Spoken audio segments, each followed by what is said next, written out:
Welcome guys, big സ്ക്രീൻ്റെ പുതിയൊരു വീട്ടിലേക്ക് എല്ലാവർക്കും സ്വാഗതം. അങ്ങനെ ഇന്നത്തെ ഒരു അപ്ഡേറ്റ് എന്ന് പറയുന്നത് നമ്മുടെ കുഞ്ചാക്കോ ബോബൻ്റെയാണ്. നമ്മുടെ ചാക്കോച്ചൻ്റെ ഇപ്പോൾ നടന്നുകൊണ്ടിരിക്കുന്ന പടം നമ്മുടെ അമൽനീരദായിട്ടാണ്. ആ ഒരു പടം കഴിഞ്ഞ് കഴിഞ്ഞാൽ അടുത്ത പടം എന്ന് പറയുന്നത് ഡയറക്റ്റ് ചെയ്യാൻ പോകുന്നത് ജിത്തു അഷ്റഫാണ്. ആ ഒരു പടം എന്ന് പറയുന്നത് ഇമോഷണൽ ക്രൈം ത്രില്ലറാണ്.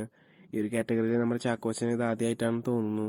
അതുപോലെ തന്നെ പ്രിയാമണിയും ജഗദീഷും മനോജ് കെയു, ഉണ്ണി ലാലു, ശ്രീകാന്ത് മുരളി മറ്റു പ്രധാന വേഷങ്ങളിൽ എത്തുന്നുണ്ട്. ഈ സഹതാരങ്ങളുടെ കൂടെ ചാക്കോച്ചൻ ഒരു ഇമോഷണൽ ക്രൈം ത്രില്ലർ എന്ന് പറയുമ്പോൾ നല്ലൊരു താരനിരയുണ്ട്. അതുപോലെ തന്നെ പടം നല്ലൊരു സ്റ്റോറി ബേസ് ഉള്ളതായിരിക്കുമെന്ന് നമുക്ക് പ്രതീക്ഷിക്കാം. അതുപോലെ തന്നെ പടത്തിന്റെ സ്റ്റോറി ചെയ്തിരിക്കുന്നത് ഷാഹി കബീറാണ്. അതുപോലെ തന്നെ പടത്തിന്റെ DOP ചെയ്തിരിക്കുന്നത് റോബി വർഗീസ്. മ്യൂസിക്കിലേക്ക് വരുമ്പോൾ പടത്തിന്റെ മ്യൂസിക് ചെയ്യാൻ പോകുന്നത് ജെയ്ക്സ് ബിജോയ് ആണെന്നൊരു അൺഒഫീഷ്യൽ ആയിട്ടുള്ള ഒരു അപ്ഡേറ്റ് ഉണ്ട്. എന്തായാലും ആ ഒരു കാര്യത്തിൽ കൺഫർമേഷൻ കിട്ടിയിട്ടില്ല ഇതേവരെ. എന്തായാലും നമ്മുടെ ചാക്കോച്ചന്റെ ഈ ഒരു പടത്തിന്റെ ലൈനപ്പ് എന്ന് പറയുമ്പോൾ വളരെ നല്ലൊരു സ്ട്രോങ് ലൈനപ്പ് തന്നെയാണ്. പടം എന്തായാലും ബോക്സ് ഓഫീസിൽ നല്ലൊരു വിജയം കൈവരിക്കുമെന്ന് തന്നെ പ്രതീക്ഷിക്കാം.